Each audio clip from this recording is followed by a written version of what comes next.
पूज्यं संततमानतोऽस्मि योऽन्तः प्रविश्य मम वाचं मां प्रसुप्तां सञ्जीवयत्यखिलशक्तिधरस्वधाम्ना अन्यांश्च हस्तचरणश्रवणत्वगादीन् प्राणान् नमो भगवते पुरुषाय तुभ्यम् पुस्तकजपवटहस्ते वरदाभयचिह्नचारुबाहुलते कर्पूरानलदेहे वागीश्वरी चोदया शुभमवाचम् वागर्थाविव सम्पृक्तौ वागर्थप्रतिपत्तये जगतः पितरौ वन्दे पार्वती परमेश्वरौ वंशीविभूषितकरान्नवनीरदाभात् पीताम्बरादरुणबिम्बफलाधरोष्ठात् पूर्णेन्दुसुन्दरमुखादरविन्दनेत्रात् कृष्णात् परं किमपि तत्त्वमहं न जाने। श्रीकृष्ण गोविन्द हरे मुरारे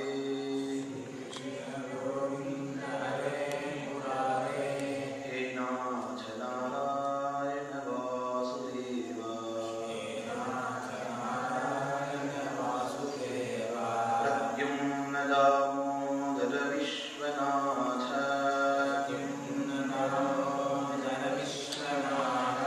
मुकुन्द विष्णो भगवन् नमस्ते।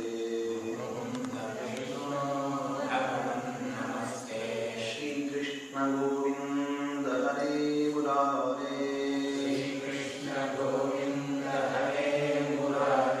हे नाथ नारायण वासुदेव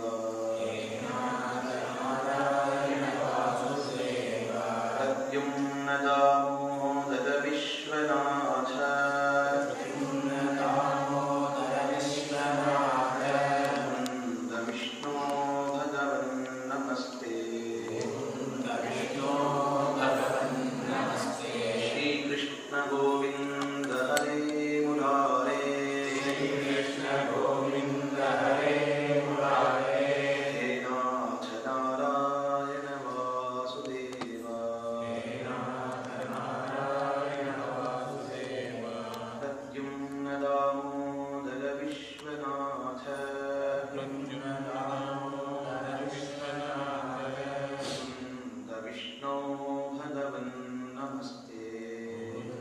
विष्णो भगवन् नमस्ते। श्रीकृष्ण गोविन्द हरे मुरारे हे नाथ नारायण वासुदेव प्रद्युम्न दामोदर विश्वनाथ मुकुन्द विष्णो भगवन् नमस्ते।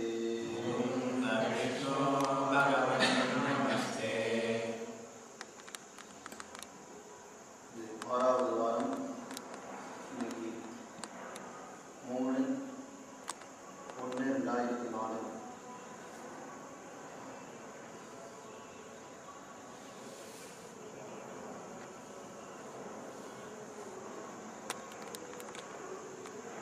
நம்ம வாழ்ந்துட்டு இருக்கிற வாழ்க்கையில எப்பொழுதும் நம்மோட சதா சர்வகாலமும் சம்பந்தப்படுறது பல விஷயங்கள் இருக்கு. எப்பொழுதும் எல்லா இடத்திலும் வியாபிச்சிருந்த சம்பந்தம் அப்படிங்கிற ஒரு சம்பந்தம் சில குறிப்பிட்ட நேரத்தில் மட்டும் குறிப்பிட்ட காலம் வரைக்கும் குறிப்பிட்ட இடங்கள் மட்டும் குறிப்பிட்ட ஜனங்களில் மட்டும் சம்பந்தப்படுறதுன்னு சில பேர். இந்த முதல் விஷயத்தை பார்க்கும் பொழுது வேதம் இந்த பரபிரம்மம் எல்லாத்தையும் எப்பொழுதும் எல்லாத்தையும் சம்பந்தப்பட்டிருந்தது. அதே மாதிரி இந்த தேசம் காலம் அதுவும் சதா சர்வகாலம் அப்படின்னுமே அது எல்லா இடத்தையும் எந்த ஒரு பேரமும் இல்லாம எல்லோரும் அந்த தேசத்தோடையும் காலத்தோடையும் தான் வாழ்ந்து அப்படி வாழக்கூடிய அந்த தேசம் எது அப்படிங்கிறது நம்ம இன்னைக்கு ஸ்மரணம் பண்ணிட்டு இருக்கோம். ஆனால் காலத்தை சில பேர் தான் ஸ்மரணம் பண்ணுறது இல்லை. இதில் இன்னைக்கு என்ன விசேஷமானது அப்படின்னாக்க, தனுர் மாதம் இப்போ நடந்துட்டு ஒரு வருஷம் அப்படிங்கிறது ஒரு ஜந்துவோட ஆயுஷை கணக்கு பண்ணுறதுக்கு ஒரு பெரிய சாதனமான ஒரு விஷயம். அந்த வருஷம் அப்படிங்கிறது எப்படி ஆகுது அப்படின்னாக்க, ஒரு க்ஷணம் அப்படின்னு சுழுக்க போடுற டைம் அதுலேருந்து ஆரம்பித்து செகண்டுன்னு சொல்லுவோமே, அது இத்தனை செகண்டு சேர்ந்தா இத்தனை நிமிஷங்கள், இத்தனை நிமிஷம் சேர்ந்தா இத்தனை மணி நேரம், இத்தனை மணி நேரம் சேர்ந்தா அது ஒரு பகல், அதுவே ராத்திரி, இத்தனை பகல் ராத்திரி சேர்ந்தா ஒரு வாரம், இத்தனை வாரங்கள் சேர்ந்தா இத்தனை நாட்கள், இப்படிலாம் கணக்கு பண்ணுறோம். லௌகிக ரீதியிலும் சரி, வைதிக ரீதியிலும்.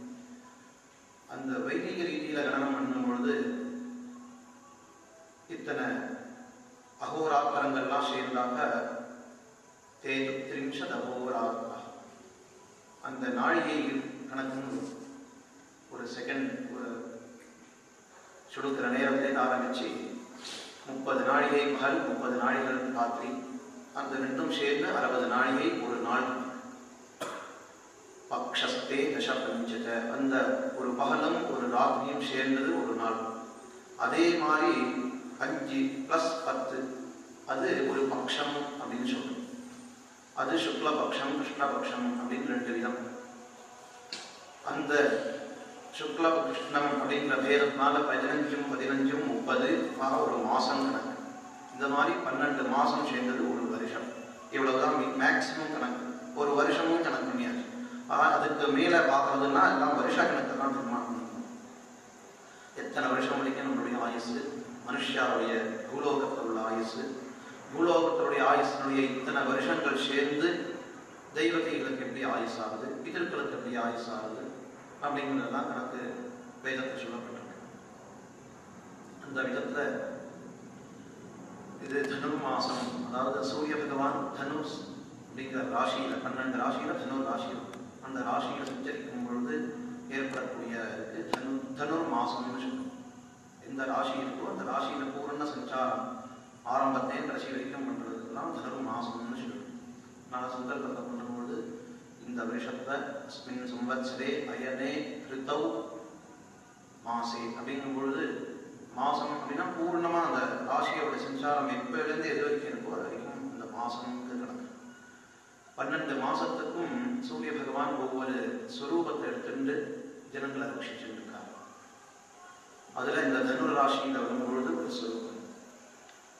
ஒவ்வொரு ஒவ்வொரு மாசத்துக்கும் மாசவிரதம்னு பேரு, பக்ஷவிரதம்னு பேரு, வாரவிரதம்னு பேரு, நட்சத்திர விரதம்னு பேரு, திதி விரதம்னு பேரு. இந்த விரத உபவாசங்கள்லாம் இருக்கு. அதெல்லாம் வேதத்தில் அதிகாரம் இல்லாத வாழ்க்கை, ஆனால் அதிகாரம் இருந்தும் பூர்ண சுத்தி இல்லாத வாழ்க்கெல்லாம் இந்த மாதிரி கல்போக்தமான சில விரதங்கள்லாம் இருக்கு. பூஜா கல்பங்கள்லாம் அதை நியமத்தோடு செய்யறதுக்கு தான் விரதம் அப்படின்னு பொதுவாக காமனான ஒரு வேர்டு சொல்லுவோம். விரதம்னா கட்டுப்பாடு, நியமங்கள். அந்த நியமங்களோட ஒரு வேளை சாப்பிடணும், ராத்திரி சாப்பிடக்கூடாது, பகலில் மட்டும் சாப்பிடணும், பகலில் சாப்பிடக்கூடாது, ராத்திரி தான் சாப்பிடணும், 2 வேளையும் சாப்பிடாம இருந்து இந்த பூஜையை கல்போக்தமான பூஜைகள்லாம் பண்ணி மறுநாள் காலத்தால் மனப்பூஜையை பண்ணி ராமனால சுபாசினிகள் குழந்தைகளுக்கெல்லாம் சாப்பாடு போட்டு அதுக்கப்புறம் அவருடைய ஆசீர்வாதத்தை வாங்கிட்டு அப்புறம் சாப்பிடணும். இப்படி பல விரதங்கள் இருக்கும். இதெல்லாம் சேர்ந்து ஒரு நியமங்கள், கட்டுப்பாடு.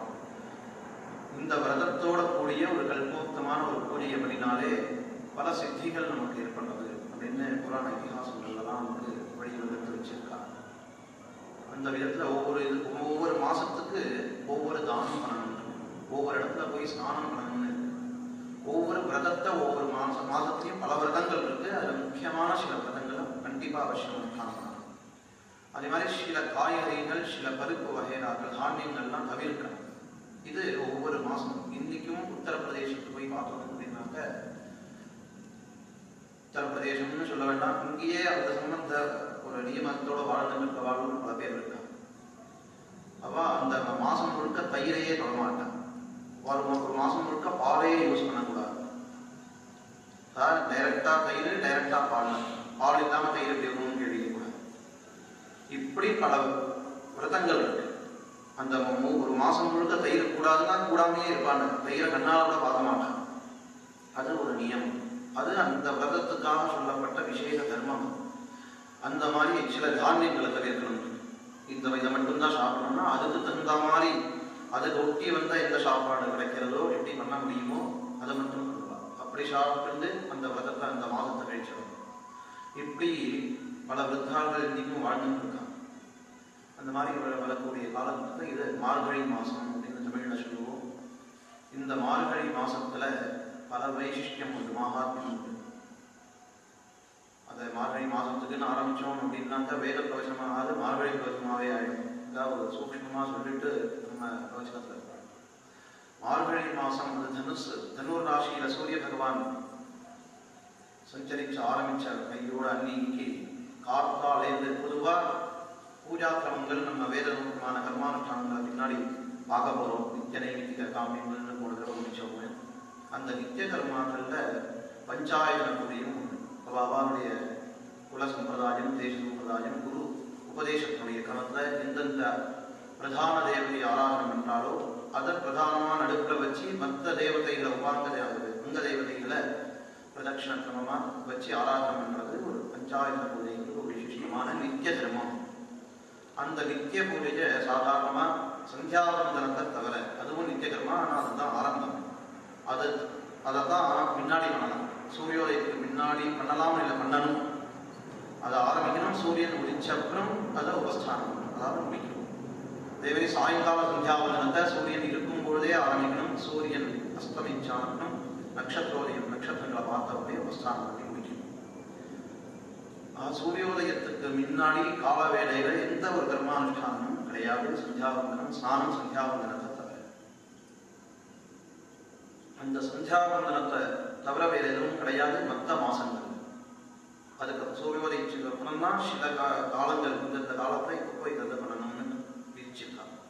அப்போ அந்த காலத்தில் அந்த தர்ம கிரமங்களில் பார்க்கும்பொழுது பஞ்சாயத்தன பூஜை அப்படிங்கிறது எப்போ பண்ண வேண்டி வரும் அப்படின்னாக்க சரியான முறையில் எல்லாத்தையும் அனுஷ்டானம் பண்ணிட்டு வந்துட்டே இருந்தோம்னாக்க மத்தியானம் மாத்தியானிக ஸ்நானம் அப்புறம் வைஸ்வதேவத்துக்கு முன்னாடி பூஜையை பண்ணணும். பூஜையை முடிச்சுட்டு பாராயணங்கள் ஏதாவது இருந்தால் பண்ணலாம்.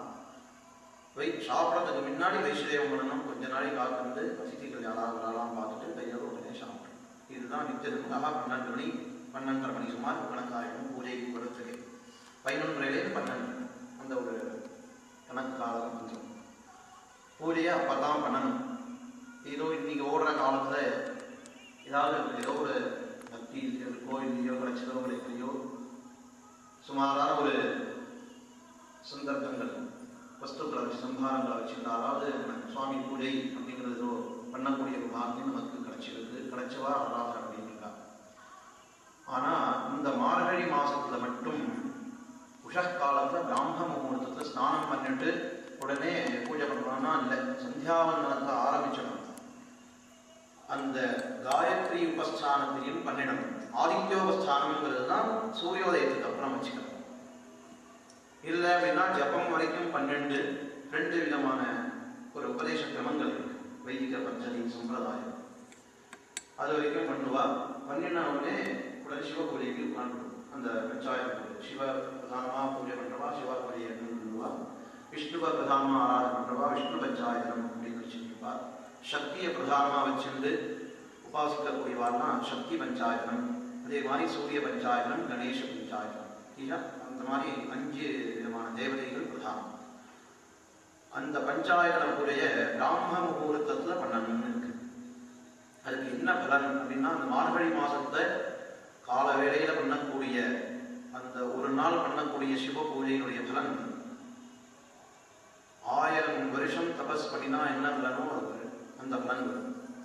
1000 வருஷம் தினமும் விடாமல் சிவ பூஜை பண்ணினா என்ன பலனோ அது ஒரு நாளைக்கு உள்ள மார்கழி மாதத்தில் பிராம முகூர்த்தத்தில் பண்ணக்கூடிய பூஜையினால வரும் அப்படின்னு இருக்கு. அதனால இந்த ஒரு நாளை பண்ணிவிடுறேன் 1000 வருஷம் பண்ணிதான் கணக்காயிடுமே அப்படின்னா அந்த பாக்கியமே இத்தனை வருஷம் தபஸ் இருந்தாலும் அது கிடைக்கும். டெய்லி உபாசிக்கிறவாளுக்குமே காலங்கள்தால் மார்கழி மாதத்தில் எழுந்து ஸ்நானம் பண்ணி இந்த பூஜையை பண்ணணும் அப்படின்னாக்க யோசிக்கணும். முடியறதா முடியாது, ரொம்ப சிரமம். சுவாமி அங்கே தான் சோதிப்பார். காலவேளையில பண்ணினாலும் புனஷ்ட அந்த சூரியோதயத்துக்கு அப்புறம் என்னென்ன நித்திய கர்மாக்கள் இருக்கோ அதெல்லாம் பண்ணிட்டு யதா காலம் ஸ்வகாலத்துல முக்கிய காலம் தன்னுடைய அந்த பூஜா காலம்னு எப்போ வருதோ மாத்தியானிகத்தை அப்ப திருப்பி ஸ்நானம் பண்ணி அந்த பஞ்சாயத்து பூஜை அப்பதான் நித்திய பூஜையா நடக்கும். நித்திய பூஜை வேற, இது விசேஷ பூஜை வேற. அந்த மார்கழி மாசத்துல காத்தால பண்ணிட்டோமே அப்படிங்கிறதுனால இப்ப பண்ணாம இருக்கக்கூடாது. இது திருப்பியும் நீங்க விஜயம் பண்ணி டெய்லி என்ன பண்ணணும், அந்த ஆராதனத்தை விடாம பண்ணணும். அப்பதான் மார்கழி மாசத்துல காத்தால பண்ண பலனும் வரும். ஆக ரெண்டும் சேர்த்தாதான் அந்த பூஜா நடக்குன்னு அர்த்தம். அப்படி அந்த ஒரு மார்கழி மாசத்துடைய மத்தியத்தை வைகுண்ட ஏகாதசி அப்படின்னு இன்னைக்கு பொதுவாகவே ஒவ்வொரு ஏகாதசி, சுக்ல ஏகாதசியா இருக்கட்டும், கிருஷ்ணபக்ஷ ஏகாதசியா இருக்கட்டும், மாசத்துல 2 ஏகாதசி வருது. ஒவ்வொரு ஏகாதசியிலையும் 8 வயசுலேருந்து 80 வயசு வரைக்கும் உள்ள அத்தனை ஜனங்களும், ஸ்திரீகளாக இருக்கட்டும், குழந்தைகளாக இருக்கட்டும், மத்திய வயசுக்காராக இருக்கட்டும், ரொம்ப தீர்க்க ரோகம் அப்படின்னா நீண்ட நாள் வியாதி அப்படின்னு இருக்கு, அவளை தவிர மற்ற எந்த ஒரு மனுஷாலும் உபாசிக்க வேண்டிய ஒரு விரதம். மற்ற விரதங்கள்லாம் பண்ணாம இருக்கலாம், அதனால தோஷம் கிடையாது. ஆனா ஏகாதசி விரதம் அப்படிங்கிறது விரதங்கள்ல இந்த எப்படி நித்திய கர்மாவோ அது மாதிரி விரதங்கள்லையும் சில கர்மாக்கள் நித்தியம் அப்படின்னு இருக்கு. அதுக்கப்புறம் காமிய விரதங்கள் தான். அந்த நித்திய விரதத்தை ஏகாதசி சேரும். ஒவ்வொரு ஏகாதசியிலையும் உபவாசம் இருந்து அந்த பகவான் நாமத்தை ஜபம் பண்ணிட்டு நாம சங்கீர்த்தனத்தோடையோ இல்லை வேத பாராயணாதி ஜபங்கள்னாலேயோ பகவானை ஏதோ ஒரு விதத்தை அவாவா அதிகாரத்துக்கு தகுந்த மாதிரி தெரிஞ்ச மாதிரி முடிஞ்ச வரைக்கும் ஆராதனை பண்ணிட்டு அன்னைக்கு உபவாசம் இருந்து மறுநாள் துவாதசி அன்னைக்கு ஆராதனை பண்ணணும். இது இந்த ஒவ்வொரு மாசத்துக்கும் வரக்கூடிய ஏகாதசியோட தர்மம். அதுல விசேஷமா வைகுண்ட ஏகாதசி அப்படிங்கிறது இந்த 12 மாசத்தையும் வரக்கூடிய 21 வருஷத்துல 24 ஏகாதசியில இந்த ஏகாதசிக்கு ரொம்ப வைசிஷ்டியம் ஜாஸ்தி. ஏன்னா மார்கழி மாசத்துல நடுப்புற வருது அப்படிங்கிறதுனால இதுலேருந்து ஒரு ஆராய்ச்சி பண்ணலாம் அப்படின்னாங்க. பொதுவாக பஞ்சாயத்தன பூஜை அப்படிங்கிறதுக்குமே சிவன் வேற விஷ்ணு வேற அப்படிங்கிற ஒரு பேதம்லாம் ரொம்ப குறுகின காலத்தில் வந்த விஷயங்கள் இதெல்லாம். இவா அவளை பார்த்து சுறாம பண்ணுறது, இவாளோட அடிச்சுறது, இவாளோட பண்ண மாட்டேன் பார்க்க மாட்டேன் அப்படின்லாம் இருக்கு. விஷ்ணு சம்பந்தப்பட்ட விஷ்ணுவை ஆராதிக்கணும், எப்படி ஆராதிக்கிறது அப்படிங்கிற கிரந்தங்கள் எடுத்து சின்ன கிரந்தங்கள் அதுலேருந்து ஆரம்பிச்சு வேதம் வரைக்கும் பார்த்தோம் அப்படின்னாங்க. சிவனை துவேஷம் பண்றவா யாரும் வைஷ்ணவால் இல்லை அப்படின்னா சித்தாந்தம் இருக்கு. அதே மாதிரி சிவனை ஆராதனை பண்ணக்கூடிய எத்தனை உபாசனாக்கிரமங்கள் கிரந்தங்கள் இருக்கோ மற்ற தேவதைகளை துச்சமா நினைச்சு அவளை தள்ளி விட்டுட்டு சிவன் தான் பிரதானம்னு ரொம்பவே ஆடி இருக்கிறவாளுக்கு மற்ற இந்த சிவனுடைய பிரசாதம் பூர்ணமாக கிடைக்காது. அவா பூர்ண ஸ்ரீவாளா இருக்க முடியாது. இதுதான் சித்தாந்த உண்மை. இதுதான் அதை அந்தந்த காலகட்டத்தில் வந்துட்டு போயிருக்கக்கூடிய எத்தனையோ வித்வான்கள், தர்மஜால், வித்வான்கள்னு சொல்ல முடியாது, வித்வானா இருக்கிறவர் தப்பு பண்ண மாட்டார். அதுதான் அப்பதான் அவருடைய வைதுஷ்யம், அவருடைய ஒரு குவாலிஃபிகேஷனுக்கு பூர்ண யோகியதை அங்கதான் பார்க்க முடியும். சுனிச்சைவ ஸ்வபாகேஜ பண்டிதாக சமதரிசினா அப்படின்னு கீதையில சொல்றார். பூர்ண வைதுஷ்யம் பாண்டித்யம் எங்க இருக்கோ எல்லோரையும் எல்லா இடத்தையும் எங்கேயும் சமமா பார்க்கறவா தான் வித்வான் பேர். அப்படி வைதுஷ்யம் இல்லையோ அப்படின்றது இப்ப தோன்றது. நம்மளோட பரிவாதான் இருந்தாலும் பூர்ண ஞானம் அவாகும், பகவத் அனுகிரகம் பூர்ணமா இல்லையோ அப்படின்னு. இன்னைக்கு எல்லாம் ஒண்ணுதான் பேஷண்ட் இருக்குமே, நமக்கு பூர்ண பகவத் அனுகிரகம் இருக்கோ அப்படின்னா அதுவும் ஒரு பிரமை. அங்கேயும் தப்பு இருக்கு, ரைட்டும் இருக்குது.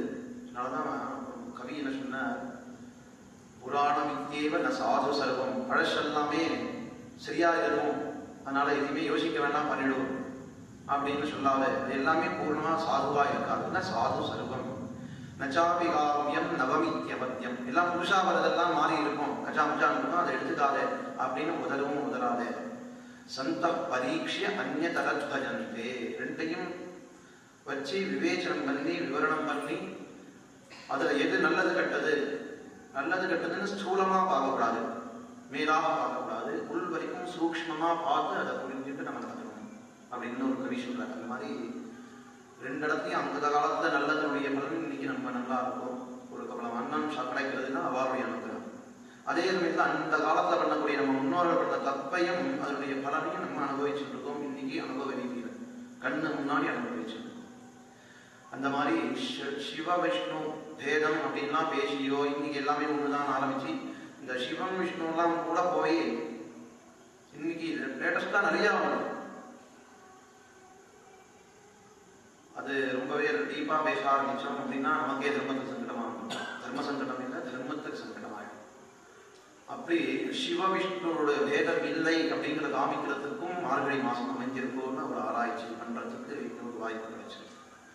ஏன்னா அந்த காலத்துல சிவ பூஜை சிவாராதனம் விஷ்ணு சிவன் ஆராதனம் பண்ணினார். சிவன் விஷ்ணு உபாசிச்சார்னா எல்லாம் பரஸ்பரம் இவா வேறு இல்லை வா வேறு இல்லை. ஆனா உலகத்தை அந்தந்த காலகட்டத்தில் வரக்கூடிய ஒரு கால நியதியில் இருந்த மாதிரி பகவான் தன்னுடைய அவதாரங்களை மாற்றிண்டு சுரூபங்களை மாற்றிண்டு கர்ம குணங்கள்லாம் மாற்றிண்டு குணம் அவருக்கு இல்லை நிர்குணம் அவர். ஆனாலும் அவளுக்கு குணம் மாதிரி இருக்காத மாதிரி பாவிச்சுண்டு அவளுக்கு நமக்கு அவர் ஆக்கி கொடுக்கிறார். நமக்கு நேரம் அவர் நடிக்கிறார். அவருக்கு நேரம் அவருடைய நாடகத்தை நம்ம நடிச்சுட்டு இருக்கோம். ஆனா உண்மை எப்பொழுதும் எல்லாம் ஒரே இந்த பரபிரம்மம் பல ரூபத்துல நம்மள பாட்டி படைச்சுட்டு இருக்குங்கிறதுதான் உண்மை. அப்படி இந்த மார்கழி மாசத்துல வைகுண்ட ஏகாதசி சிவாராதனம் பிரதானம் அப்படிங்கிறதான் அந்த காலத்துல எப்பயும் வைஷ்ணவாலுமே சிவன ஆராதனம் பண்றவாதான் அந்த காலத்தையும். அதுக்கப்புறம் தான் விஷ்ணு பஞ்சாயகம் போக்குறது இந்த மந்திரசாஸ்திரங்கள்லாம் ரொம்ப ஜாஸ்தி வியாபிச்சு விஸ்தாரமா இன்னைக்கு பிரபலமா போய் அதுதான் மெயின். மற்றதெல்லாம் வேஸ்ட் எல்லாம் ஒதுக்கப்பட்டு வேதமே மந்திரசாஸ்திரம் எந்த அளவுக்கு பிரதானம் இருக்கோ அந்த மந்திரத்துக்கு மூலபூதமான வேதத்தை ஒதுக்கிட்டு அதுதான் பிரபலமா ஆயிடுச்சு. பிரத்யங்கிரா ஹோமம் சண்டி ஹோமம் அப்படின்னா அது ரொம்ப பிரசித்தமா போடும். அதை தப்புன்னு சொல்ல வரல. எதுவுமே வைதிக ரீதியில வேத சாய் வேதத்தோட வேத விருட்சம் அப்படிங்கிறது ஒரு பெரிய மகான் ஆலமரம் மாதிரி இருக்கும். மகான் வட விருட்சா அப்படின்னு. அப்படி அந்த ஆலமரத்தினுடைய நிழலாவது அதில் படக்கூடிய பட்டுன்னு இருக்க பட வேண்டிய எந்த கர்மாவை அனுஷ்டானம்னாலும் அது ஸ்ரேயஸ். அந்த நிழலே இல்லாம ஒரு கர்மாவை பண்ணிட்டோம் அப்படின்னாக்க அதுக்கு தன்னுடைய ஸ்வரூபம் என்ன பலன் என்னங்கிறத சுவாமி தான் தீர்மானம். அப்படியே அந்த ஹரிக்கும் ஹரனுக்கும் பேதம் இல்லாத ஒரு மாசத்தை ஒரு விஷயத்தை பிரகாசிக்கக்கூடிய விதத்திலையும் இந்த மார்கழி மாசம் அமைஞ்சிருக்கோ அப்படின்னு நம்ம உபாசக்கால்லாம் கொஞ்சம் யோசிக்க வேண்டிய காலகட்டம்.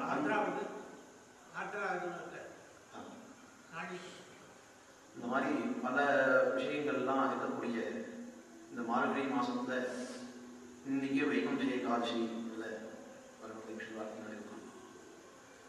பகவன் நாம ஸ்மரணத்தை பண்ணிட்டு இன்னைக்கு முழுக்க ராத்திரி முழுக்க முடிஞ்ச அளவுக்கு ஜாகரணம் பண்ணி முடிச்சுன்றது நாளைக்கு காத்தால சுவாமிய பணப்பூஜையாதிகள் எல்லாம் பண்ணி அந்த விரதத்தை பூர்த்தி பண்றதுக்காக பிராமண சுவாசிகள் குழந்தைகள்லாம் போஜனம் பண்ணி வச்சு அவருடைய ஒரு ஆசீர்வாதத்தை வாங்கி அதுக்கப்புறம் தான் சாப்பிட்டது அதுதான் வாரணை துவாதசி வாரணை அப்படிங்கிறது பூர்த்தியாக.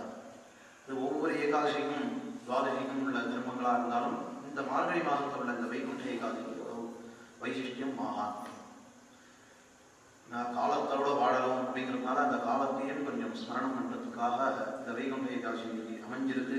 அதுவும் நேத்திக்கோ நாளைக்கோ வந்ததுன்னா இதை பற்றி பேசக்கூடிய சந்தர்ப்பங்கள் ஏற்பட்டிருக்காது. பிரவச்சன தண்ணிக்கு வந்ததுனால இதை ஸ்மரணம் பண்ணக்கூடிய ஒரு பாக்கியம் நமக்கு கிடைச்சது.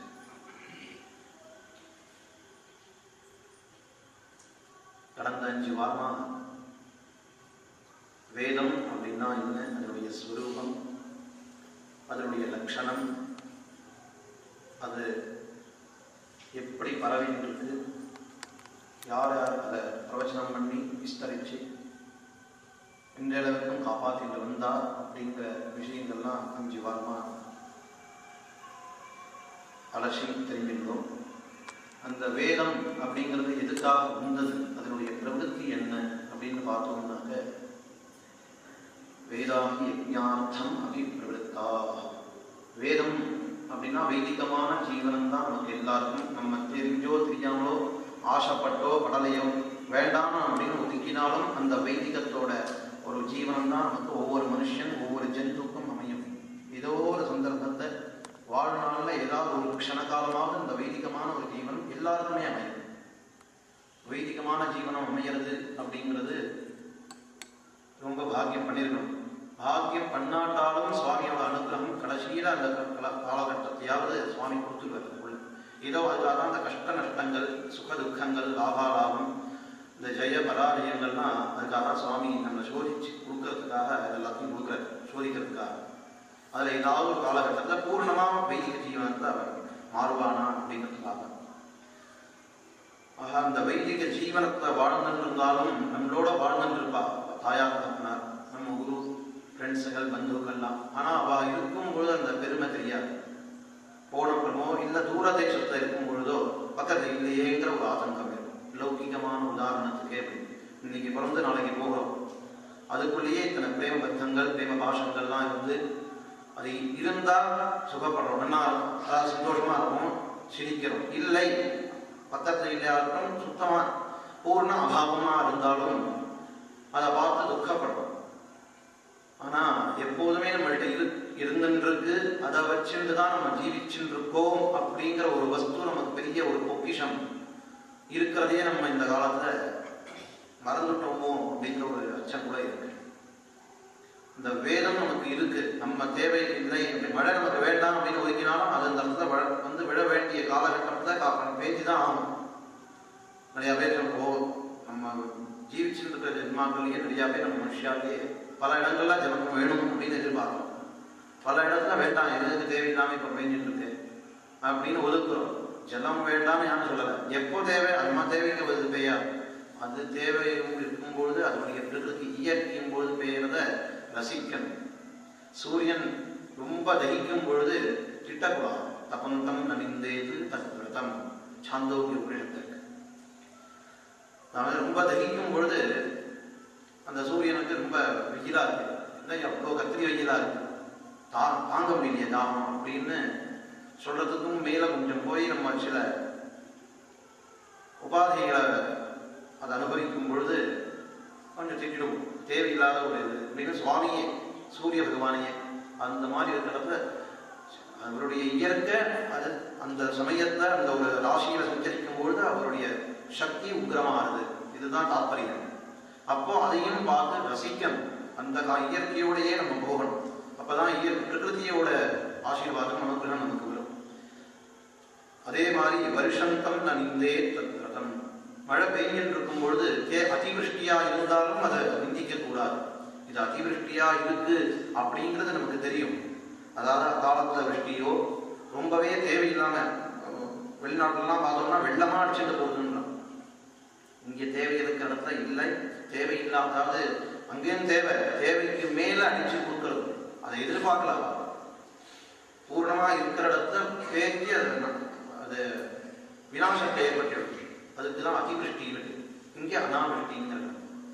ஆக எப்படி அதிவிருஷ்டியா இருந்தாலும் அனாவிருஷ்டியா இருந்தாலும் அதை வருஷந்தம் நனிந்தே, இந்த மாதிரி சின்ன சின்ன தர்மங்கள்லாம் நம்ம வேதத்தை அந்த மாதிரி வைதிக ஜீவனத்தையே வாழ்ந்த நம்ம அந்த வேதத்தை சரியா பார்த்துட்டு இருக்கோமா, அது வழியா நம்ம அதனுடைய பலனை பூர்ணமாக அனுபவிச்சுட்டு இருக்கோமா அப்படின்னு பார்த்தோம் அப்படின்னாக்க கேள்விக்குறிதான். அந்த வேதம் ஏன் பிரவர்த்திச்சிருக்கு, எதுக்காக பிரவர்த்திச்சது அப்படின்னு பார்க்கும்போது யஜ்ஞாச்சம் அபிப்பிரவர்த்தா. யஜ்ஞம் அப்படின்னா தர்மம், தர்மம் அப்படின்னா நம்ம அனுஷ்டானம் பண்ண வேண்டிய ஒரு முக்கியமான சமாச்சாரம் விஷயம். தர்மத்தை அனுஷ்டானம் பண்ணினால்தான் ஸ்ரேயஸ், இந்த வாழ்க்கை ஓடும். இல்லை அப்படின்னாக்க அப்படியே நின்று போயிடும். இதுக்கு ஒரு சின்ன கதை சொல்லணும் அப்படின்னாக்க, பிரம்மா சிருஷ்டி பண்ணும்பொழுது கீதையில 2 வரியில இருக்கு, அது ஒரு கதையா புராணங்கள்ல பிரணிச்சிருக்காங்க. சஹயஜ்ஞாஹ பிரஜா சிருஷ்ட்வா புரோவாச பிரஜாபதி அனேன பிரசவிஷ்யத்வம் ஏஷவஹ அஸ்து இஷ்டகாமது தேவான் பாவயதானேன தே தேவாஹ பாவயந்துவஹ பரஸ்பரம் பாவயந்தஹ ஸ்நேய பரமவாப்ஸ்யத. இந்த வேதம் எப்போ வந்தது அப்படிங்கிறது எண்ணி வரைக்கும் யாராலையும் ஊகிக்க முடியல. ஆனா ஏதோ கல்பனா சக்தியில ரிசர்ச்சுக்காரெல்லாம் இப்போ வந்தது இந்த இடத்துல உட்காந்துன்னா இத்தனை வருஷம் முன்னாடி வந்தா அதெல்லாம் ஒரு கணக்கு இருக்கு. ஆதோனிகமான ஒரு கணக்கு அதெல்லாம். ஆனா எதுக்கு வந்தது அப்படிங்கிறத நம்ம மகரிஷிகள்லாம் ரசிச்சு அனுபவிச்சு எழுதி வச்சிருக்காங்க. பிரம்மா அந்த கதைகள்லாம் சிருஷ்டி பண்ணும்பொழுது அந்த வேதத்தை சொல்லப்பட்ட யஜ்ஞ தர்ம அனுஷ்டான கர்மா, வேதம் எப்பொழுதும் இருக்கு, வேதத்தை சொல்லப்பட்ட கர்மாக்களும் எப்பொழுதும் இருக்கு. ஆனா அது நமக்கு புரியணும் அப்படிங்கிறதுக்காக அந்த கர்மானுஷ்டானத்தை வேதார்த்தத்தையும் அதில் வேதத்தில் சொல்லப்பட்ட கர்மாக்கள் அதுதான் யஜ்ஞம் தர்மம்னு பல பேர்களில் சொல்லிட்டு இருக்கோம். அந்த யஜ்ஞத்தோட சிருஷ்டி பண்ணி இந்த யஜ்ஞத்தை தர்மத்தை அதாவது கர்மத்தை கர்மா நித்தியம் நைமித்திகம் காமியம்னு சொன்னோமே அந்த மூணு விதத்தையும் அது சேரும். இந்த யஜ்ஞம் நித்திய யஜ்ஞம்னு இருக்கு, நைமித்திக யஜ்ஞம், காமிய யஜ்ஞம். இந்த யஜ்ஞம் அப்படிங்கிறது கர்மா தர்மம் எப்படி வேணா நம்ம பேர் வச்சுக்கலாம். அதோட சேர்த்த பிரஜைகளை சிருஷ்டி பண்ணின உடனே பிரஜைகளை பார்த்து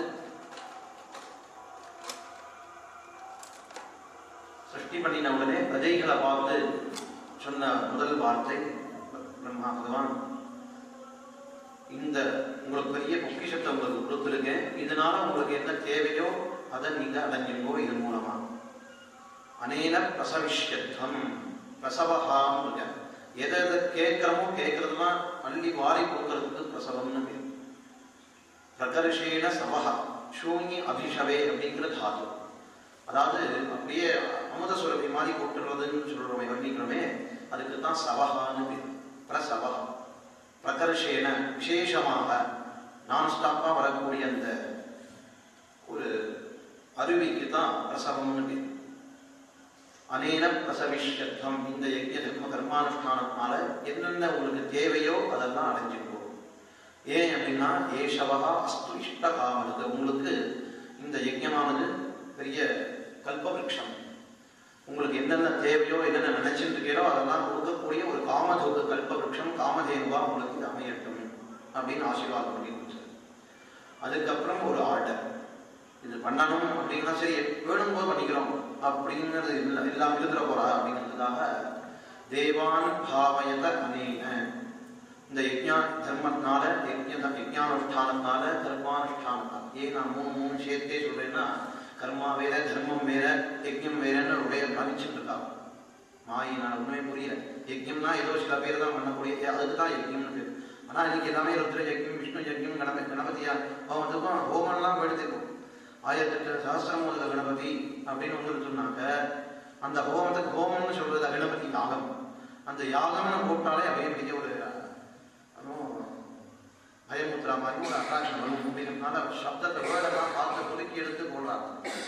அதெல்லாம் யாகம் அப்படின்னாக்கா அதுக்கு யாகம்னு ஒன்று இருக்கனால பயப்பட வேண்டிய அவசியம் இல்லை. ஆனா எல்லாம் ஒண்ணுதான், ஆனா வேறு வேறு அந்த அங்க இருக்கக்கூடிய பேதமும் கொஞ்சம் இருக்கு. அதுக்காக தான் மூணையும் சேர்த்தே சொல்றேன்.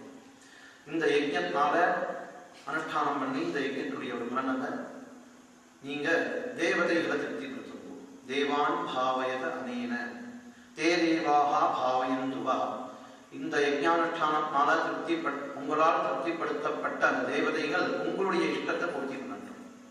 இப்படி பரஸ்பரம் பாவயந்தா ஸ்ரேய பரம் அவாப்சித, இவ்வாறாக ரெண்டு பேரும் பூலோகத்தையும் தேவலோகத்துக்கு கொடுக்கணும், தேவலோகத்திலிருந்து பூலோகத்துக்கு கொடுக்கணும். இப்படி கொடுத்து வாங்கி நல்ல ஸ்ரேயஸ சன்மார்க்கத்தை பிரவர்த்திச்சுட்டு நம்ம நீங்க என்ன தேவையோ அந்த ஸ்ரேயஸை அடையணும் அப்படின்னு ஆசீர்வாதம் பண்ணார். அதுக்கு அடுத்தது இது நித்தியம் அனுஷ்டானம் பண்றதுக்காக சொல்லப்பட்ட விஷயம். சப்போஸ் இதுல யாராவது தவறிட்டா அப்படின்னா அவனுக்கு என்ன பேர் வச்சார் அப்படின்னா, பகவான் தயிர் தத்தான் அப்பிரதாயிபியா யோகும் தேன ஏவசா, அவர்களால் கொடுக்கப்பட்ட மொட்டையா அவர்களால் சொல்லிட்டார். இங்கேன்னு கொடுத்து அவா கொடுக்கிறேன்னாலும் அவளுக்கு அந்த பட்டம், அவனால் கொடுக்கப்பட்டு நம்ம அனுபவிச்சு திருப்பி அவளுக்கு பதில் உபகாரம் பண்ணலைன்னா நமக்கும் அந்த பட்டம். தயிர் தத்தான் அப்பிரதாய ஏபியா யோகும் தேன ஏவசா, நம்மால் கொடுக்கப்பட்ட தேவதைகள் அவிர்வாகத்தினால திருப்தி அடைஞ்சி திருப்தோஸ்மி அப்படின்னு இருக்கா பூர்ணகாமான்னு பேர். அவளுக்கு நம்ம கொடுக்கக்கூடிய ஒவ்வொரு அவிர்வாகமும் அமிர்தமா போகுது. அக்னியில ஆகுதி பண்ணப்பட்ட ஒரு திரவியமா இருக்கட்டும், ஜெபம் பண்ணப்பட்ட அந்த மந்திர சக்தியா இருக்கட்டும், ஒவ்வொருத்தருக்கும் ஒவ்வொரு விதமான ஆகாரமா போய் சேர்றது. பசுபக்ஷி மிருகாதிகளுக்கெல்லாம் அவாவாளுடைய சாப்பிடக்கூடிய புல்லோ தானியங்களாகவோ போய் சேர்றது, அவாவால கிடைச்சிடுறது. மனுஷியாளுக்கு அன்னரூபமாக கிடைக்கிறது, தேவதைகளுக்கு அமிர்தமா மாறிவிடுறது, பிதர்களுக்கு சுதாங்கிற ஒரு திருப்தி பண்ணப்படுத்தக்கூடிய ஒரு திரவியமாக மாறிவிடுறது. இப்படி பல திரவியம், ஒரே திரவியம் பல ரூபமா எடுத்து அவாவால திருப்திப்படுத்துறது. இப்படி உள்ள ஒரு காலகட்டத்தில் அந்த அனுஷ்டானத்துடைய பலம் என்ன அப்படின்னாக்க, நம்ம பண்ணப்பட்ட அந்த ஹவிற்கு பண்ணப்பட்ட அந்த சம்மானுஷ்டானத்தால திருப்தி அடைந்த தேவதைகள் திரும்பி நமக்கு பிரத்யுபகாரம் என்ன பண்ணணும்? ஃபர்ஸ்ட் மற்றதெல்லாம் மழையை முதல்ல கொடுக்கணும். அக்னௌ பிராஸ்தாஹுதி சம்யக் ஆதித்யம் உபதிஷ்டதே. நம்ம பண்ணக்கூடிய ஒவ்வொரு ஹவிர் பாகமும் சூரிய தேவனை போய் முதல்ல அடைகிறது. அங்கேருந்து ஆதித்யா ஜாயதே விருஷ்டி, அதுலேருந்து சூரியனுக்கு தான் மழை பெய்யுது. விருஷ்டே அன்னம், மழை நல்ல மழை பெய்ஞ்சதுன்னா தானிய சமருத்தி, சஸ்ய சமருத்தி, ரத்ன சமருத்திகள்லாம் ஏற்படுறது. விருஷ்டே அன்னம், இந்த தத பிரஜா, அதுலேருந்து பிரஜைகள்லாம் சதுர்த்தீரே பரிணாம உலகத்தையும் வாழக்கூடிய அத்தனை பிரஜைகளும் சௌக்கியமா இருக்கா. ஆக நம்மால் திருப்திப்படுத்தப்பட்ட தேவதைகள் மழையை கொடுக்கல அப்படின்னா அவா திருடர்கள்னு சொல்லி, ஸ்தேனகான்னா திருடன். நம்மள்டே வாங்கிக்கிறது மட்டும் வாங்கிக்கிறா, கொடுக்கல அப்படின்னா அவளுக்கு அந்த திருடன்னு பட்டம் வந்துடும். கடமைகளையும் தவறினவா. அவா கொடுத்து சௌக்கியமா வச்சுருக்க நம்ம தேவதைகளை ஆராதனை பண்ணாம அவளுக்கு கொடுக்க வேண்டிய அபிர்பாகங்களையோ உபாசிக்க வேண்டிய விரதாரிகளையோ சரிவர பண்ணலை அப்படின்னா நம்மளும் அவளுக்காக அவளுடைய திருஷ்டியில நம்ம திருடர்கள். அந்த தோஷத்தை போகிறதுக்காக தான் வேதம் என்ன பண்ணிருக்கு? வேதாகி யஜ்ஞார்த்தம் அபிப்பிரவருத்தா. யஜ்ஞத்தை, அதாவது தர்மத்தை கர்மானுஷ்டானத்துக்காக போதிக்கிறதுக்காகவே நமக்கு அமைஞ்சது இந்த வேதங்கள். வேதத்தில் என்ன சொல்லப்பட்டிருக்கோ அதுக்கெல்லாம் வைதிகம் பூர்ணமா, எல்லாமே வைதிகமான ஜீவனம், வாழ்க்கையே வைதிகம். அப்படிங்கும் பொழுது ஒவ்வொரு ஸ்டெப்லையும் வேத சம்பந்தம் இருக்கவே இருக்கு. 100க்கு 1000 மடங்கு. அந்த யஜ்ஞத்துக்காகவே பிரவர்த்திச்சு அந்த வேதத்துக்கு அத்தியன பத்ததின்னு குரு சிஷ்ய பாரம்பரியேன அதீயமானா வேத வித்யா சம்பிரதாய, அதுதான் வேதா. சேயம் வித்யா வேத வித்யைவ அப்படின்னு நாராயணாச்சாரியர் சொல்றார். அது வேத வித்தியை தவிர வேற எதுவும் கிடையாது. ஏன் அப்படின்னாக்க அந்த வேதத்துக்கு பல அருகதை, யோக்கியதை, குவாலிஃபிகேஷன் வேணும். வேதத்தை படிக்கிறதுக்கு அதுக்குன்னு சில ரூல்ஸ் இருக்கு, கட்டுப்பாடுகள் இருக்கு. இப்படித்தான் பண்ணணும். இன்னைக்கு எல்லாமே ராமகிருஷ்ண மடத்துல உபகாரம் பண்ணியிருக்கா. அந்த உபகாரம் பண்ணணுங்கிற பദ്ധதியில் அவ போட்டிருக்கிறதா, அதை பாராட்டணும். ஆனால் அதுலேருந்து கொஞ்சம் மாறுபட்டு தமிழையும் சேர்த்து போட்டுட்டான். தமிழ்னா தமிழ்ல, கன்னடம் போக்குவரத்து அந்தந்த தேசத்தை வாழக்கூடியவா ருத்ரம் ஜப்பம் ஜமகம் இந்த சூக்தாதிகள், பிரயோகத்துக்கு வேண்டிய மந்திரங்கள் இதெல்லாம் போட்டு ஒரு சின்ன புஸ்தகமாக போட்டான். ஏன்னா அப்போ வேதத்தை நம்ம சம்ரட்சணத்துக்காக பண்ணக்கூடிய உபாயங்கள்ல இந்த பிரவச்சனமும் உண்டு.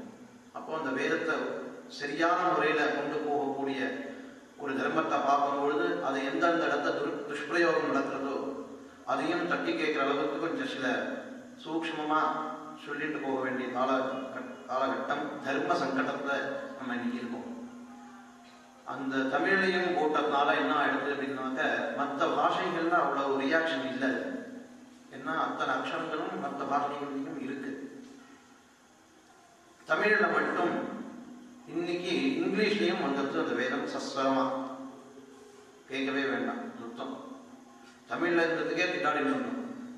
மாற்றி மாற்றி அந்த புஸ்தகத்தை பார்த்தே சொல்லி கேசட்டெல்லாம் கொடுக்க ஆரம்பிச்சு வேதத்தை கேசட் பண்றது அப்படிங்கிறது பெரிய தப்பு.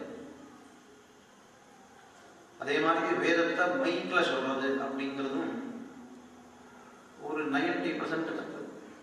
ஏன் 10% விட்டோம்னா இன்னைக்குள்ள காலகட்டத்தில் அப்படியாவது அது அந்த மூலத்தையாவது கொஞ்சம் வரட்டுமே அப்படின்னு. அதனாலதான் எப்போ தேவையோ அப்போ மட்டும் சொல்லணும். பிரவச்சனத்தை சில மந்திரங்கள் சொல்லி காமிக்கும் போது மைக்கில் சொல்லித்தான் பாராயணம் ஜபம் வரும் அப்படின்னாக்க மைக்க உரம் கட்டிடும்.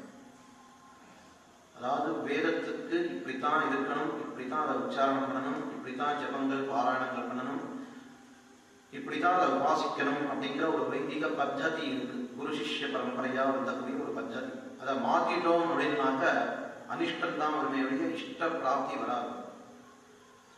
நமக்கு எல்லாத்தையும் தான் சொல்லும்போது சொல்லுவேன், நமக்கு நல்லது வருதோ இல்லையோ, நல்லது வருது வராது நம்ம கர்மானுஷ்டானத்தையும் மேல இருக்கிறவனையும் கைப்பற்றலாம்.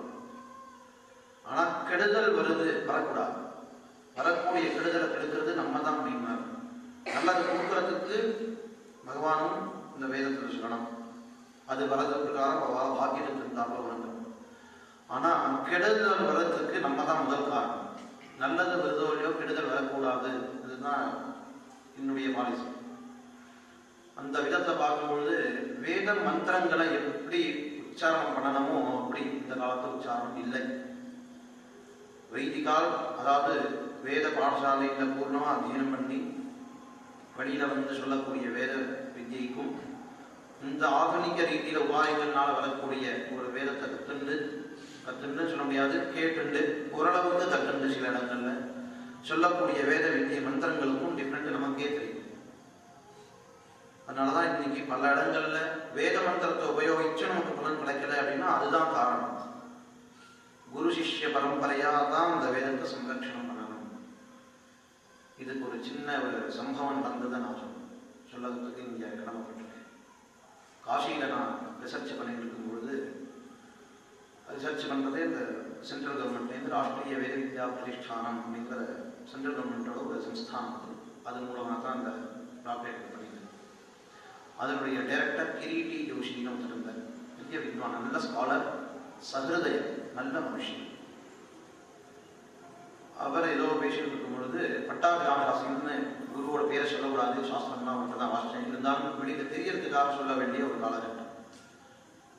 அந்த பட்டாபிராம சாஸ்திரிகளுடைய ஒரு வேத மீமாம்சானுசந்தான கேந்திரத்தை தான் அத்தியாபகராகவும் இருந்துட்டு இந்த சாஸ்திரிகளுடைய ரிசர்ச்சையும் பண்ணிட்டு இருக்கோம். அப்போது சாஸ்திரிகள்கிட்ட அந்த கிரீட்டி ஜோஷி சொல்லும்பொழுது, இந்த மாதிரி வேதத்தை எல்லா வேதத்தையும் கேசட் பண்ணிட்டு இருக்கு, ரெக்கார்ட் பண்ணி வச்சுட்டு இருக்கோம். எனக்கு அப்போ லக்னோவில் அவார்டு கொடுத்த சமயம், காசிராஜா சன்மானம்னா லக்னோவில் இது எல்லாத்தையும் பார்த்துட்டு எனக்கு போன ஒரு 6 மாதத்தையே அந்த ரிசர்ச்சுக்கும் சாங்ஷன் பண்ணிட்டாங்க. இது எல்லாத்தையும் பார்த்துட்டு அப்போ அவர் சாஸ்திரிகள்கிட்ட பேசிட்டு, சௌதிகள்கிட்ட நம்ம டைரெக்டாக பேச முடியாது, வழக்கம் இல்லை, ஆனால் அதுக்கு முன்னாடி பழகிருக்காரு, அது ஒரு கால சந்தர்ப்பம். குரு நீங்கள் வாத்தியார் மூலமாக அவருக்கு பழக்கம் உண்டு. அந்த சாஸ்திரிகள்கிட்ட கேட்டு இந்த மாதிரி ரெக்கார்ட் பண்ணணும், அவரை கொஞ்சம் ஒத்துக்க வைங்கோ, நீங்கள் சொன்னால் கேட்பார், உங்கள் சிஷ்யர் தான், உங்களுடைய அண்டரில் தான் அவர் ரிசர்ச் பண்ணிட்டு நீங்கள் சொன்னால் கேட்பார் அப்படின்னு ஒரு வார்த்தை போட்டு சாஸ்திரிகளும் என்கிட்ட கேட்ட மாதிரி பண்ணுறாருக்கா, என்ன சொல்கிறேன், பண்ணுறியா? இல்லை, பண்ண மாட்டேன்.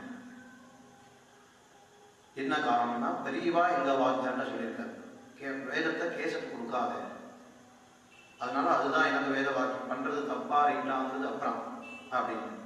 அப்புறம் எங்கள் வாத்தியாரும் அந்த சந்தர்ப்பத்தில் பாராயணத்துக்கு காசி கொடுத்தார். வர சமயத்தை அவர் நீங்கள் சொல்லிட்டு போவோம், இல்லை நீங்கள் 2 பேரும் செய்து கொடுப்போம் அப்படின்னு மெதுவாக எடுத்தார். இல்லை, கொடுக்க மாட்டோம் அப்படின்ற வாத்தியாரம். திரும்பியும் சொல்லிட்டு பாராயணத்துக்கு வந்த அப்புறம் ஒரு காலகட்டத்தில் அவார்டு கொடுத்த அதே லக்னோவுடைய டைரக்டர் அவரும் வந்தார், இந்த கிரீட்டி ஜோஷியும் வந்தார். அந்த காசியில் இருக்கக்கூடிய சில யூனிவர்சிட்டி பிரமுகாலும் அந்த வைஸ் சான்சலர்லாம் வந்தார். வந்துட்டு இந்த மாதிரி சமாச்சாரம் 2-3 இடத்தையும், திருப்பதியில் இன்னும் வந்தது, 3-4 இடத்தையும் எனக்கு இன்விடேஷன் எடுத்து கொடுக்க வாங்க அப்படின்னு. அப்போ அந்த காலகட்டத்தில் எங்கள் குருநாசாலும் காசியிலேயே வாசம் பண்ணுறதுக்காக அந்த அதே மாசாலும் ஆச்சாரம் நீ வந்துட்டார். ஏதோ பண்ணி பார்த்தாரு, கிடைக்கல, கொடுக்க முடியல அப்படின்னு 2 பேருமே சொல்லிட்டோம். ரொம்பவே எச்சரிச்சு அத்தனை பேரும் சேர்ந்து ஒரு மீட்டிங்கில் ஸ்பஷ்டமாக மீட்டிங்லேயே சொல்லிட்டான், கொடுக்க போகிறாருங்கிற மாதிரி சொன்ன உடனே மைக்க உடனே பெரியவிடாது. நான் எப்போ சொன்னேன், உங்களுக்கு கொடுக்க வேண்டிய என்ன உபாயம் பண்ணுறேன், வேதத்தை காப்பாற்றணுங்கிறதுக்காக நீங்கள் பண்ணுறேன், நல்ல விஷயம், பாராட்டுறோம். அந்த வேதத்துடைய சம்ரட்சணம் கேசட்டு மூலமாக ஆகாது. அதுக்கு என்ன செலவழிக்கிறீர்களோ அந்த செலவு பண்ணுங்கோ, இல்லை அதுக்கு மேலே முடிஞ்சதுன்னா பண்ணணும். உங்களுக்கும் நிறையா இருக்குது. எனக்கு 2 பேரோ 4 பேரோ 8 பேரோ எத்தனை பேர் சிஷ்யா கிடைக்கிறாரோ நீங்களும் கொண்டு வாங்கணும், நாங்களும் கொண்டு வரோம். அதுக்கு கேசட்டுக்காக ரெக்கார்டுக்காகவோ அந்த சம்ரக்ஷணம் பாதுகாக்கிறதுக்காக எத்தனை திரவியங்கள் ஒதுக்கி வச்சிருக்கீங்களோ கவர்மெண்ட்டில், அந்த அந்த ஒரு ராசி, தனராசி, அந்த ஒரு அமௌண்ட்டை இதுக்கு செலவழிக்க ஒரு பாடசாலை. நான் சொல்லக்கூடிய ஒரு இதுதான் ரெக்கார்டு என்னுடைய சிஷ்யன், அவனுடைய சிஷ்யன் அவனுக்கு இருக்காரு. இப்படி தான் குரு சிஷ்ய பரம்பரையாக தான் எங்கள் வாத்தியாருடைய ரெக்கார்டு தான் நான், அவர் பண்ணி வச்ச ரெக்கார்டு தான் நான் ப்ளே பண்ணால் அவர் சொன்ன மாதிரி தான் நான் சொல்லுவேன். இப்படி தான் வேத சம்ரட்சணத்துக்கு உபாயமாக இருக்கக்கூடிய இந்த ரெக்கார்டிங் வந்துருக்கே வழிய இந்த ஆధుனிகமான இன்னைக்கு எப்போ போகும் தெரியாது, தூசி பட்டுடுதுன்னா போடணும். ஓம் ஹரா கிருஷ்ணா நம்ம ஒதுக்கி வைக்க வேண்டியதான். கரண்ட் இல்லைன்னா கிருஷ்ணா பல இடங்கள் இன்னைக்கு வரலட்சுமி விரதம், கணேச சதுர்த்தி விரதம்லாம் அப்படி தான் நடக்கிறது. முன்னாடிக்கணும் அதை வச்சுட்டு போய் பண்ணிட்டு வாத்தியார் கிடைக்கல, சூழ்நிலைகள் வேற.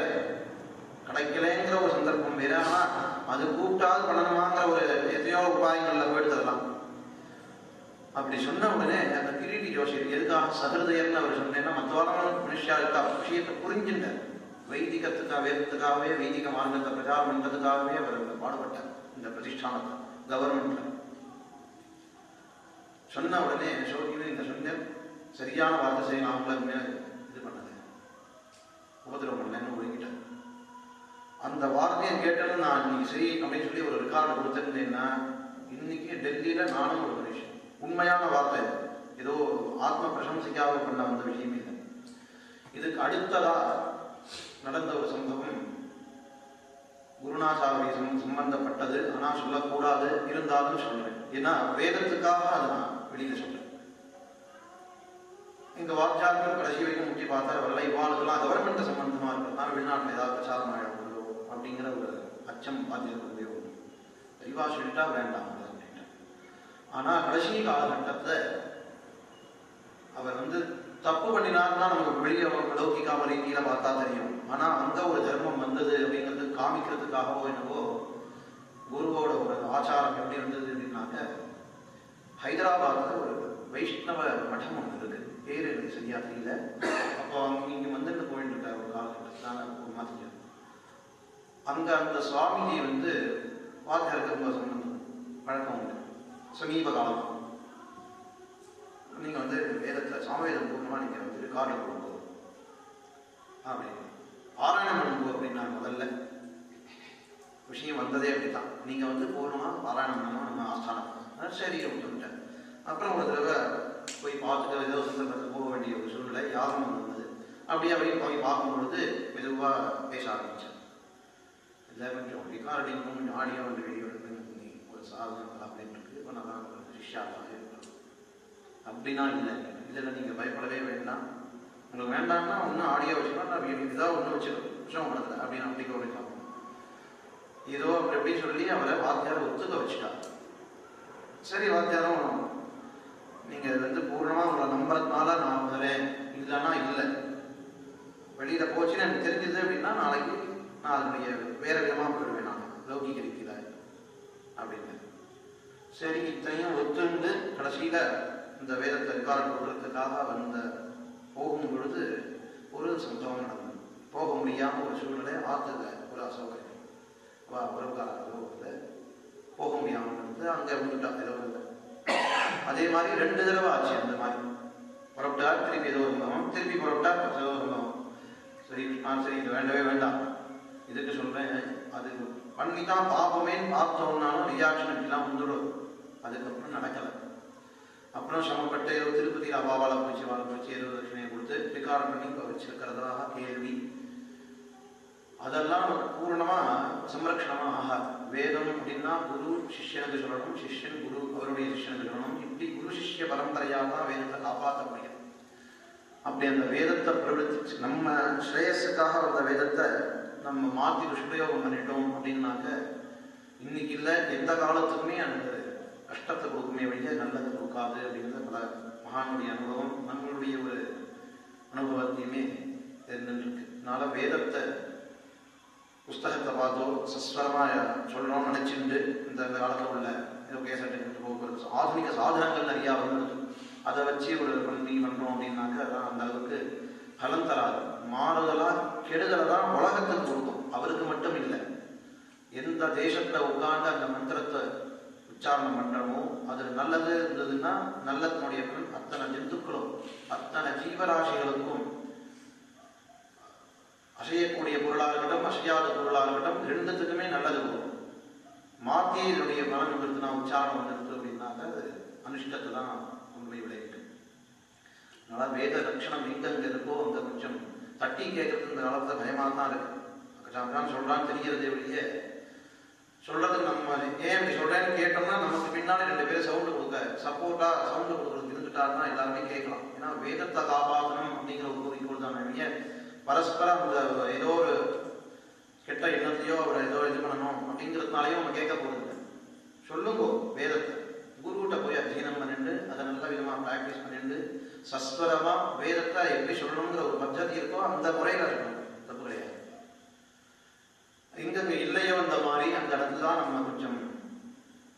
தட்டி கேட்கறது உச்சிதமாக இருக்குமோ அப்படின்னு தோன்றது. நான் வேத லட்சணத்தில் இதுவும் ஒரு மெயினான ஒரு நடக்கக்கூடிய தப்புகளையும் நம்ம தோஷங்களை முதல்ல நிவர்த்தி பண்ணிடணும். தடைகளை முதல்ல ஒரு குழால வரக்கூடிய ஜலம் வரும்பொழுது எங்கேயாவது ஒரு ஸ்டக் ஆகுது அப்படின்னா அந்த அடப்பை எடுத்துட்டோம்னா தானாக வந்து போயிட்டே இருக்கும், ஒன்றும் பிரச்சனை இல்லை. அடப்பை மாதிரி யார் யார் எங்கெங்க கையை வைக்கிறாளோ அந்த இடத்துல அவளால் கொஞ்சம் போதனை பண்ணி உபதேசம் பண்ணுறது இந்த காலத்தில் ரொம்பவே அத்தியாவசியமாக இருக்குது அப்படிங்கிறத தெரிவிச்சுக்கிறேன். அந்த வேதம் பிரவர்த்திச்சிருக்கக்கூடிய ஒரு விஷயம் கர்மானுஷ்டானம் தான். நித்தியம் நைமித்திகம் காமியம். அந்த 3 விதமான கர்மாக்களுக்கும் நல்லது பண்ண, அதுலேயே நித்திய கர்மாவை சரியான முறையில் பண்ணால் நைமித்திகமாக இருக்கட்டும் காமியமாக இருக்கட்டும் சரியான பாதையில் வேதம் சொல்லப்பட்ட ஒரு மார்க்கத்தை நியமங்களோட அனுஷ்டானம் பண்ணி உபாசனை பண்ணினோம் அப்படின்னாக்க பூர்ண ஸ்ரேயஸ். இதில் ஒன்றும் சந்தேகமே கிடையாது, லவலேஷம் கூட சந்தேகம் கிடையாது. அந்த காலத்தில் ஜனகாதி சித்தார்கள் கூட யோகீந்திரால் வரலாம். ஜனக மகாராஜா வாழ்ந்தாலே ராஜா சக்கரவர்த்தி ஏதோ இஷ்டபோகங்கள்லாம் வாழ்ந்துட்டு ஏதோ ராஜ்ய பரிபாலனம் பண்ணி ரொம்ப சௌக்கியமா இருந்தோம் அப்படின்னு நினைச்சிட்டு இருக்கோம். ராஜாக்கள்லேயே விசித்திரமான ராஜா ஜனக மகாராஜா. அந்த யோகீந்திரரா இருந்த அந்த ஜனக மகாராஜா தான் மெயினா வச்சு கர்மானுஷ்டானத்துக்கு வச்சிருக்காங்க. கீதையில சொல்லும்பொழுது க்ஷிப்ரம் ஹி மானுஷே லோகே சித்திர் பவதி கர்மஜா அப்படிங்கிற வாக்கியத்தை சொல்லும் பொழுது இதை ஆசிரியிருந்ததான் ஜனகாதி மகர்ஷிகளுமே யோகீந்திராலுமே சித்தி அடைஞ்சா அப்படின்னு இருக்க கீதையில சொல்லியிருக்கு. யோகீந்திராளுக்கும் எதுவுமே வேண்டாம் போன சன்னியாசிகளுக்குமே கர்மானுஷ்டானத்துடைய பலன் எந்த அளவுக்கு வரும். சன்னியாசம்னா எல்லாரையும் வேண்டாம் உற்றவா சன்னியாசம் இல்லை. எஸ்து கர்மபல தியாகி சத்யாகி யதே. கர்மா வேண்டாம்னு உற்றவாலாம் சன்னியாசியோ யோகீந்திராலோ ஆக முடியாது. கர்ம பலன் யாரு வேண்டாம்னு இருக்குமோ அவருக்கு தான் பூர்ணமான ஒரு போஸ்ட், அந்த வைசிஷ்டியம் மகாத்மியம் அவளுக்கு தான் போய் சேரும். அந்த மாதிரி நல்லது பண்ணக்கூடிய ஒரு கர்மானுஷ்டானத்துக்கு ஸ்ரேயஸ் கண்டிப்பா உண்டு. க்ஷிப்ரம் ஹி, அதுவும் உடனே கைமேல சத்தியபலன். க்ஷிப்ரம் ஹி மானுஷே லோகே.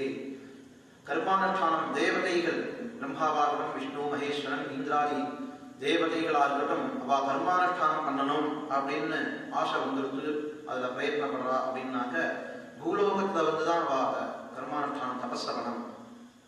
அதனாலதான் வேதத்தையா இருக்கட்டும் ஸ்மிருதி புராண இதிகாசங்களையுமே அவாவா தன்னுடைய பாவத்தை போக்குறதுக்காகவோ இல்லை இதை கிடைக்கணும் ஒரு காமனை சித்திக்கணும் அப்படிங்கிறதுக்காகவோ பண்ணின தபஸ்னுடைய ஸ்தானம் இந்த பாரத தேசம் பூலோகம்தான். தேவலோகத்தில் உட்காந்து அது ஒரு பவித்திரமான ஸ்தானம். ஆனா அங்க பண்ணினா அது சித்தி கிடைக்காது. கர்மாவுடைய பலன் விஷயமே அதுதான் சூக்ஷ்மம். மானுஷ லோகத்துல பண்ணக்கூடிய ஒவ்வொரு கர்மானுஷ்டானத்துக்கு தான் சத்திய பலன், உடனே கைமேல பலன் சொல்றமே அந்த பூலோகத்துல தான். அங்கேயுமே அவர் பிரம்ம விஷ்ணு மகேஸ்வரா எல்லாமே யோக நித்திரையில இருப்பாரே வழிய கர்மானுஷ்டானத்தை கிடையாது. அதனாலதான் தபஸ் அது ஒரு தியானம் அப்படின்னு தான் வர்ணிச்சிருப்பாங்க புராண இதிகாசங்கள்லாம். கர்மாவை பண்றா அப்படிங்கிறது அவளுக்கு அந்த பல பிரயோகமே கிடையாது. ஏன்னா அந்த அதை பண்ணினா அவளுக்கு சித்தி கிடையாது.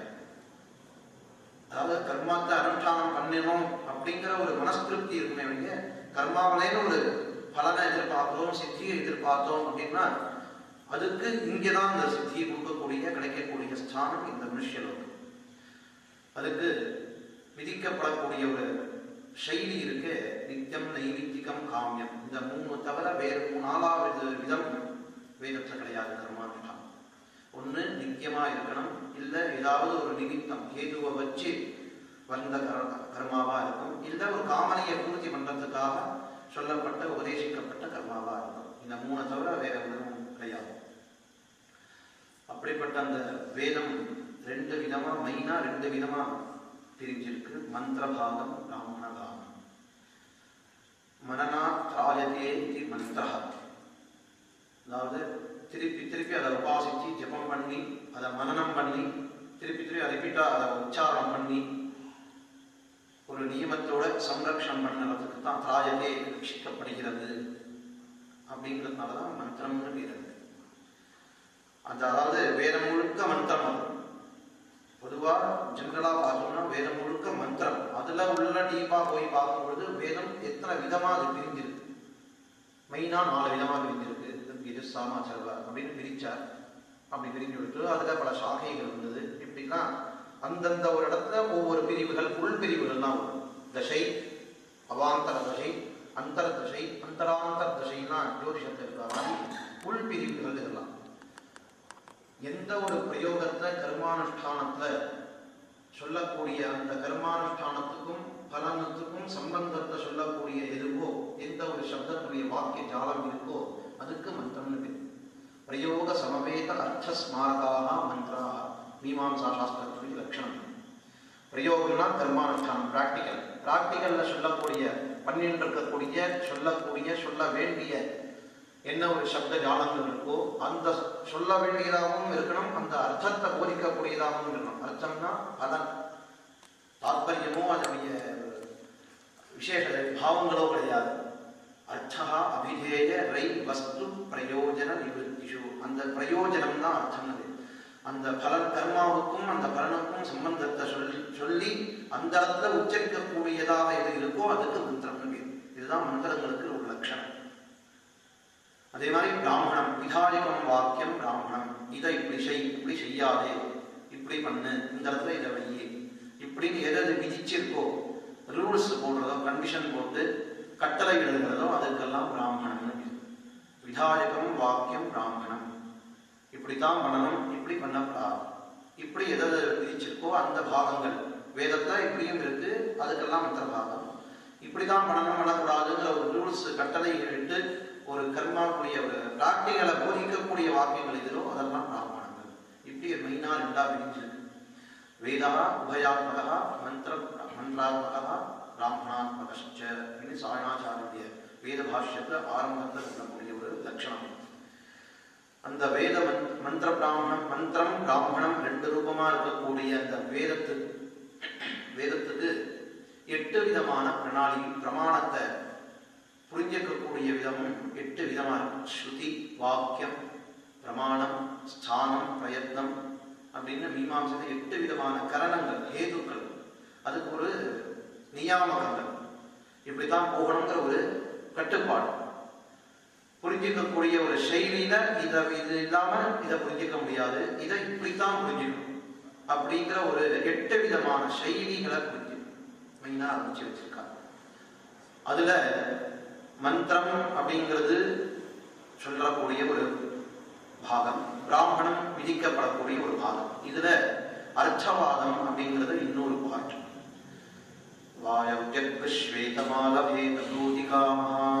இது விதாயகமான ஒரு வாக்கியம். வாயு தேவதாகமான ஸ்வேத பசுவை வச்சிருந்து பண்ணக்கூடிய ஒரு கர்மானுஷ்டானம், அது ஒரு யாகம், வாயப்பிய யாகம். இது யார் பண்ணணும் அப்படின்னா பூதிகாமா, அர்த்தவாதம்னு பேர் அந்த பூதிகாமாங்கிற சப்தத்துக்கு. அதாவது இதை பண்ணினா இது நம் பிரயோஜனம் அனுத்திஷ்ய நம் மந்தோபி பிரவர்த்ததே. போன வாரங்கள்ல பிரயோஜனம் இல்லாம, பிரயோஜனத்தை உத்தேசிக்காம, அதை எதிர்பார்க்காம ஒரு முட்டாள் கூட ஒரு காரியத்தை இறங்க மாட்டான் அப்படிங்கிற ஒரு நீதியை சொன்னோம். அந்த நீதி பிரகாரம் பார்த்தோம் அப்படின்னாக்க வேதம் சொல்றது இதை இப்படி பண்ணு அப்படின்னா, வேதம் சொல்லிடுது அப்படிங்கிறதுனால பண்ணிட முடியுமா? ஏன் பண்ணணும்? அடுத்த கேள்வி, இதுக்காக நான் இதை பண்ணணும். இல்லை உனக்கு ஐஸ்வர்யம் வேணும், பூதிகின்னா ஐஸ்வர்யம், ஐஸ்வர்யம் வேணும் அப்படின்னா இந்த வாயு தேவதாகமான இந்த யாகத்தை பண்ணுவா, உனக்கு ஐஸ்வர்யம் வேணும். இதுக்கு அர்த்தவாதம்னு பேர். அதுக்கு சப்போர்ட்டாக இருக்கக்கூடிய வாக்கியங்கள், வாயுவை க்ஷேபிஷ்டா தேவதா. அதாவது வாயு எப்படி சீக்கிரமா போகுது, வேகமா போகுது, கண்ணுக்கு தெரியாது. எப்படி வேகமா போய் இந்த தேவதை எல்லாத்தையும் சஞ்சரிச்சுட்டு இருக்கோ அந்த மாதிரி இந்த வாயு தேவதா, இந்த தேவதையை உபாசிச்சா நமக்கு வரக்கூடிய பலனும் ரொம்ப சீக்கிரமா வரும், ஐஸ்வர்யம் சீக்கிரமா கிடைச்சிடும். அதனால இந்த வாயு தேவதாகமான யாகத்தை நீ பண்ணு அப்படின்னு வேற கட்டளை எழுதும்.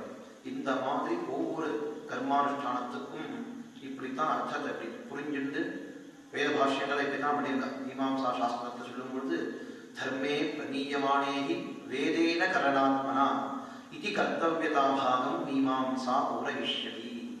வேதத்தை, வேதார்த்தத்தை, வேதஸ்வரூபத்தை, அந்த ஞானத்தை பூர்ணமா புரிஞ்சுக்கணும் அப்படின்னாக்க முடியாது யாராலும். அதுக்கு புரிஞ்சுக்கணும்.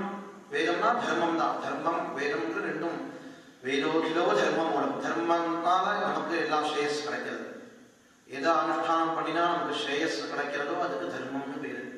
அந்த தர்மம் எங்க சொல்லப்பட்டிருக்கு, அதுக்கு மூலம் என்ன, வேறு எங்க இருக்குன்னா வேதம் தான். அந்த வேதத்தை புரிஞ்சுக்கணும். அந்த இடத்துல எப்படி பண்ணணும், தர்மே பிரதீயமானி, தர்மத்தை எப்படி அனுஷ்டானம் பண்ணணும், அதை எப்படி புரிஞ்சுக்கணும் அப்படிங்கிறத ஒரு விஷயத்தை ரிசர்ச் பண்ண வரும்பொழுது வேதம்ங்கிற ஒரு ஹேது, அசாதாரணமான இது ஒரு காரணமும் அதுக்கு கரணம்னு பேர். எதே இல்லாம எதை புரிஞ்சிக்க முடியாதோ அதுக்கு கரணம்னு பேர். வேதம் இல்லாம தர்மத்தை புரிஞ்சிக்க முடியாது, அதனால வேதத்துக்கு கரணம்ங்கிற சப்தம். அந்த கரண வேதம்ங்கிற ஒரு அசாதாரணமான ஒரு கரணத்தை வச்சுண்டு, உபாயத்தை வச்சுண்டு தர்மத்தை புரிஞ்சிக்கக்கூடிய ஒரு சந்தர்ப்பம் ஏற்பட்டுமேயானு அப்போ இது கர்த்தவியதாபாகம், இந்த தர்மத்தை இப்படித்தான் இதி, அதான் இவ்வாறாக கர்த்தவியதாபாகம், இவ்வாறாக செய்ய வேண்டும் அப்படிங்கிற ஒரு தன்மை அந்த தர்மத்துக்கு இருக்கு. அந்த போர்ஷனை யார் பூர்த்தி பண்றான்னா மீமாம்சா பூரயிஷ்யதி. இத்தனை தரிசனத்துல இத்தனை சாஸ்திரங்கள்ல மீமாம்சா சாஸ்திரத்துக்கும் வேதத்துக்கும் டைரக்ட் சம்பந்தம். அந்த இடத்துல வரும்பொழுது மற்ற தர்க்கமோ வேதாந்தமோ அங்க பேசாது. வேதத்தை பூர்ணமா புரிஞ்சுட்டு இப்படித்தான் அனுஷ்டானம் பண்ணு அப்படிங்கிற உபதேச கிரமத்துல மீமாம்சா தான் முதல்ல இடமாக நிற்கும். அந்த ஒரு போர்ஷனை பூர்த்தி பண்ணக்கூடிய ஒரு சாஸ்திரம் தான் மீமாம்சா சாஸ்திரம். அப்படின்னு வேதத்தை ஒரு கரணமா வச்சுட்டு தர்மத்தை அனுஷ்டானம் பண்ணக்கூடிய ஒரு பாக்கியம் பூலோகத்தை தான், பூலோகவாசிகளுக்கு தான் கிடைச்சிருக்கு அப்படிங்கிறத பெருமைப்பட வேண்டும். அந்த வேதத்தை குரு சிஷ்ய பரம்பரையா தான் காப்பாற்றணும் அப்படிங்கிறதுக்கு பல ஹேதுக்களை, உதாரணங்கள், உபாயங்கள், அதனுடைய ரூல்ஸையும் ஓரளவுக்கு போன வாரங்கள் சொன்னோம். அதுல மெயினா சொல்ல வேண்டிய விஷயம் என்ன அப்படின்னாக்க, மந்த்ரோ ஹீனஸ்வரதோ வர்ணதோ வா மித்யா பிரயுக்தோ ந தமர்த்தமாக ச வாக்வஜ்ரோ யஜமானம் ஹினஸ்தி யசேந்திர சத்ரு ஸ்வரதோ பராதாத். ஒரு மந்திரத்தை, வேதத்தை உள்ள ஒரு அக்ஷரத்தை முதல்ல யூஸ் பண்ணணும் அப்படின்னாக்க அதுக்கு முதல் பார்க்க வேண்டிய ஒரு தியானத்தை கொடுக்க வேண்டிய விஷயம் ஸ்வரம் தான். முதல்ல அக்ஷரத்தை சரியான முறையில் உச்சரிக்கணும், அதுல உள்ளக்கூடிய ஸ்வரங்களை சரியான முறையில் உச்சரிக்கணும், பதத்தை எங்க இடத்துல நிறுத்தணுமோ அந்த இடத்துல நிறுத்தி சொல்லணும். ரெண்டு விஷயத்துல வாக்கு மாதிரி நிறுத்தி தண்டாதமா சட்ட போடுறது, எந்த இடத்துல ஸ்டாப் எங்க நிறுத்தணுங்கிற கமா இத்தியாதிகள்னா வேதத்தை சொல்லப்பட்டிருக்கு. அதுல இத்தனை விதிகளுக்கு நடுப்புற மெயினா ரெண்டு சமாச்சாரம். வர்ணத்தை, அதாவது அக்ஷரத்தை, வேதாட்சரங்களை சரியான முறையில் உச்சரிக்கணும். அடுத்தது அந்த வேதத்துல, அந்த அக்ஷரத்துல உள்ள வேதாட்சரங்கள்ல உள்ள ஒரு ஸ்வரம் இருக்கே, ஸ்வரம் வேற அக்ஷரம் வேறன்னு அர்த்தம் இல்லை. ரெண்டுமே இது நகம் சதையும் சேர்ந்தா மாதிரி. அக்ஷரத்துக்கு மேல ஸ்வரம், ஸ்வரம் அக்ஷரத்துக்கு மேலதான் உட்காரம், அக்ஷரம் ஸ்வரம் இல்லைன்னா நிக்காது. இதுதான் ஒரு சூக்ஷ்மம். அதுல மெயினா எந்த மற்ற தப்புகள் நடந்தாலும் இந்த ஸ்வரத்துல வரக்கூடிய ஒரு அபராதம் இருக்கு, அத்தனை லோகத்தையும் அந்த ஸ்பாட்ல அழிச்சிருக்கும். இதுக்கு ஒரு புராணத்தை கதை வேதத்தையே இருக்கு. புத்திரஹான்னு யுர்வேதத்துல கிருஷ்ணவேதத்தான்